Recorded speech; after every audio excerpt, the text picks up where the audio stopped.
next. But first, let's get started right away. 5-time champion, 3-time MVP Magic Johnson shared his thoughts about the series. Take a look at what he tweeted. He said, if LeBron keeps playing the way he's playing, the Cavs win the title. This will be the single greatest performance we've seen in the finals. LeBron averaging 41 points per game, scoring 123 of the Cavs' points over the last 3 games. So, Stephen, I'll start with you first. Do you agree with Magic? Well, I definitely agree with him, but the first thing I want to do is get on Magic Johnson. I appreciate you tweeting it all, but damn it, we miss you. Get your behind on First Take, especially in a city like this, okay? We miss you, man. Where you at, Magic? Making another $1 billion business deal? Can't blame you for that. But come on now, pay a visit. With that being said, he's absolutely right. I think that when you look at LeBron James and the way that he has been playing, and you look at the magnitude of his performance, there's just no question that when you think about elite guys that have performed in NBA Finals history, what he has been doing without Kevin Love and Kyrie Irving, particularly against the best team in basketball supposedly this season, is absolutely astonishing, and there's just no way around it. You know, momentarily once Kyrie Irving went down, I'm sitting there thinking Cleveland has no shot. I feel bad for LeBron. I'm depressed for him because, to be quite honest with you, as much of a fan as I am of Steph Curry and the Golden State Warriors, I do not want a 4th loss in an NBA Finals on the resume of LeBron James. I think he's too great. I think he's too great of an ambassador for the game of basketball. I think he's too special of a talent, a role model, and beyond. I don't want to see him lose these finals. And so when you lose 2 of your primary weapons, and you're thinking it's over, and then to watch this brother perform the way that he has performed, I can't say enough. And to me, what Magic Johnson said about him is just further validation, because when it comes to the game of basketball, who are any of us to be sacrilegious enough to disagree with the great Irvin Magic Johnson? It is rare that I have done it. I'm entitled to do it, because part of the reason I know basketball the way that I do is because of what he taught me. But in the end, it's still in all, it's Magic, and his words resonate profoundly. You know how much I love Magic Johnson, and he is on my Mount Rushmore, and we're about to discuss Mount Rushmore here in just a minute. Yeah. But I'm about to be a little sacrilegious here, because I'm not ready to go this far at this point. Obviously, your Cleveland Cavaliers here are halfway home, but only halfway home. And I'm saying to Magic, I get where he's headed, and I know where you're headed.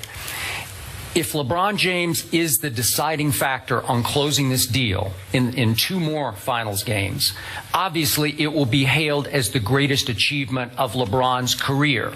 But I got to tell you, I'm just looking at the first 3 games.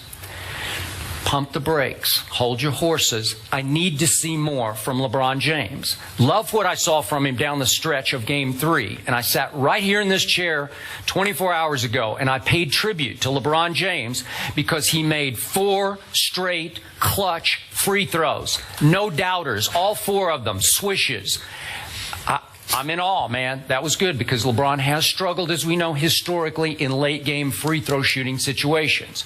But now this question, maybe a little prematurely, is forcing me to look back at games 1 and 2.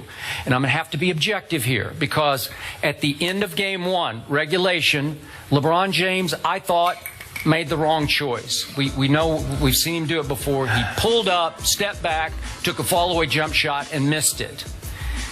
And then down the stretch of game 2, at the end of regulation, he missed a shot at the buzzer, and then 3 straight times in overtime, I thought he came up small in the clutch, and he was saved by Delly. Delly took him off the hook in game 2. So I have to keep that in perspective if I'm talking about the greatest finals ever. I have to keep this in perspective.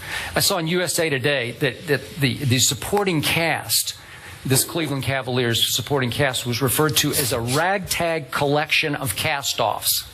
I'm here to suggest to you today that LeBron's performance is being slightly overrated because the supporting cast is being way underrated. And I think you would agree with me that the Kevin Love injury was somewhat a blessing in disguise because it allowed the emergence of Tristan Thompson. I'm here to tell you, if Kevin Love were in the starting lineup, I'm not sure this would be happening right now. Go ahead. First of all, you're cruel. And I'm going to tell you why you're cruel. Because you know I'm sick. You know I'm struggling, congestion. I got static all in my ears, which is irritating me even more with my headache. And what do? You I don't think even. it's your sickness you is don't, static. you I don't don't hear even. anything. You don't even wait 10 minutes into the show to get on To my last irritate nerve. you, yep. This is just cruel, Okay. Skip. It's just cruel. Okay.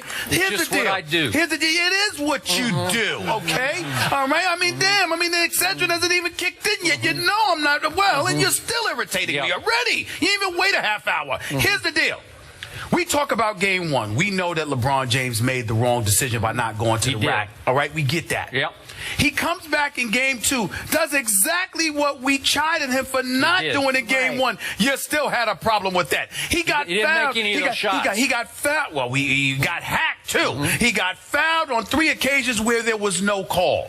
But meanwhile, Skip, the brother is averaging 41, 12, and 8. And I'm just saying, and listen, it's not. You are absolutely correct. You are absolutely correct when you talk in terms of efficiency if we're just looking at numbers. But knowing, I'm going to sit there. You call me Stephen Naismith. But here's the deal, Skip Bayless. You were covering basketball when I was in elementary school. You watched more basketball than me. That is a fact. You know for a fact that sometimes it's not about percentages. It's about how you control and dictate a basketball game. And it is undeniable that an offensive juggernaut like the Golden State Warriors have essentially been neutralized in the first 3 games because LeBron James has dictated pace. He's controlling the game on so many levels that Magic Johnson's operative word was if. If LeBron I get it. he didn't sit there and say it was finished. No, he did not. He said if. Okay. And you ignored the word if. Okay, I'm not ignoring it, but here's an if, and, or but on Kyrie Irving. The loss of Kyrie also came with a silver lining, to your point, because it forced LeBron James to be the primary ball handler. What do I always say about LeBron? Best point guard in the NBA. And he's able to control the ball and become the primary scorer. And I love him against this team as the primary scorer because this team, as of yet, has had no answers for LeBron James. Now, obviously, he has the second most misses through the first 3 games of any finals ever. But I have no problem with that because he is killing this team by walking the ball up the floor and walking it into the paint and walking the shot clock down to 5 and then sometimes either scoring or getting to the free throw line. That's how he's winning right now. And the other thing that Kyrie Irving's injury did, silver lining for Cleveland, it took all the pressure off LeBron James. He's playing with 0 pressure for the first time in his career. 0 expectations. And it allowed Golden State to sit back and take its foot off the gas in games 2 and 3. And I'm not sure Golden State can get its foot back on the gas. Yeah, but now. there's a couple of things that you're missing. Let's go to Love first and then Kyrie. Love, you're underestimating his impact. Even in a bad year, Love still averaged 16 and 10. In a bad year for him compared to the numbers that he puts up, Kevin Love is a sniper from long range. Okay. His ability to be out on the floor, spread the floor. You also have to remember there was 16 to 17 games this year. He didn't even play in the fourth quarter. So Tristan Thompson was going to be in there anyway. The point is you're underestimating the importance of having that extra body to keep guys fresh. Okay. That's point number 1. Point number 2, when you talk about Kyrie Irving, remember they lost that game in overtime. They could have easily won that game in regulation. With Kyrie Irving, maybe at about 65%. And he scored 23 points, and he was 23, great. 4 7 steals, and 6. had I'm the 2 telling blocks you right now. I'm telling you right now, and I've said this before. I get it. You talk about pressure all you want to. Kyrie Irving and Kevin Love, with the personnel they already had in place, I would have picked Cleveland to win this series in 5. In 5? In 5, they'd have took Golden State so you out. would rather Kevin Love be playing 70% of the time? That's No, what you Kevin want? Love would not have been playing. Yes, he would have. No, he would not have. If he was healthy, no, he would not have. Believe Skip, he would have. He wasn't playing 70% of the time when he was healthy. He would sit some fourth quarters. That's right, Skip, and that's what I'm saying to you. Okay, again, 3/4 of a game is 75%. Skip. Arguing by not letting me make Okay. my point. You're not letting me make my point. I'm saying to you that when you are able to have bodies and throw versatility at somebody, You can dictate pace in one-dimensional ways like LeBron is doing, or you could sit there and manipulate the action by throwing a bevy of looks at somebody and setting the pace. Now, you might give up a few extra points, but that's because you're flowing the way that you want to flow, and you can turn on the afterburners at your discretion. Imagine if you didn't have to do it for 4 quarters. Imagine just for 12 minutes, 10 minutes, 5 minutes, you're able to take the lineup that you have right now, fresh, because Kevin Love and Kyrie Irving was already in the lineup, and throw the kitchen sink at Golden State at a moment's notice to derail them. Okay. All of a sudden, you can make that difficult as well. So there are various ways to skin a cat. All I'm saying to you is that as great as the Cleveland Cavaliers have performed in terms of expectation, do not underestimate how much better off they would be with Kevin Love and Kyrie Irving available to them. Because then, I believe, as much as I like Golden State, I believe Cleveland would have blown them out of the building. Well, they blew them out the other end. They're up 20 late in the third quarter. No, I'm just saying to you, but what you saw by the 20 up in the third quarter, they would have been doing that throughout the series. Okay, we have 2 more big wins to go for LeBron James and company. The target for the greatest finals I ever saw one man play was the 1998 finals, the last of Michael Jordan's 6 rings. Remember Game 6? You were there. Utah? Okay, Utah had home court advantage, and the series was 2-3-2. So the last 2 games were at Utah. In Game 6, Scottie Pippen hurt his back early in the game on a dunk, was incredibly limited, ended up scoring 7 points and 8 points in the game. Michael Jordan went for 45 in Game 6, and you know how it ended.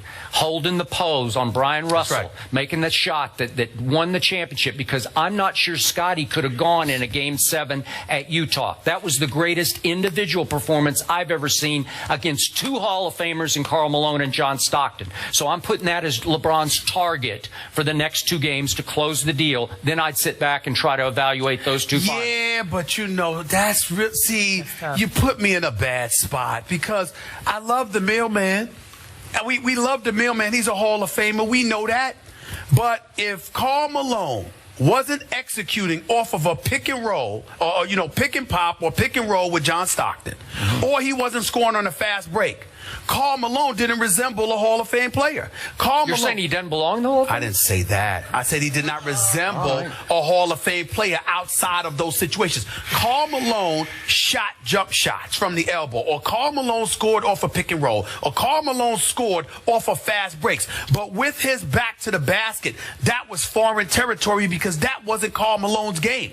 Michael Jordan came, and what did he do? Karl Malone had that ball on the block, and Michael Jordan acted like he was going one way and came back and stole the ball and stripped it from him. And took it to link of the floor and shot it. Did he? And it was over. What I'm saying to you, this wasn't Jordan against Kareem in his prime with Showtime. This wasn't Jordan against McHale and Bird. This was Jordan against basically a 2-man team in the Utah Jazz in terms of offensive production. Want to check in those guys could play, but I'm just saying it was really about Stockton and Malone. So when you look at it from that perspective, I look at Golden State considerably softer, not as hardcore as Karl Malone, no question, but we're talking about snipers here. Yeah. We're talking about snipers here. They haven't been the last 2 games. The splashes have been the Crash Brothers, haven't they? No. Okay. Listen. Klay Thompson showed up for the first 3 quarters, and Steph Curry showed up in the 4th. Keep that in mind. I'm not sure he scored 16 total points. I'm just saying that he made some shots. On here. You mentioned that LeBron is averaging 41, 12, and 8. Magic Johnson talked about that. He said the Warriors can't allow LeBron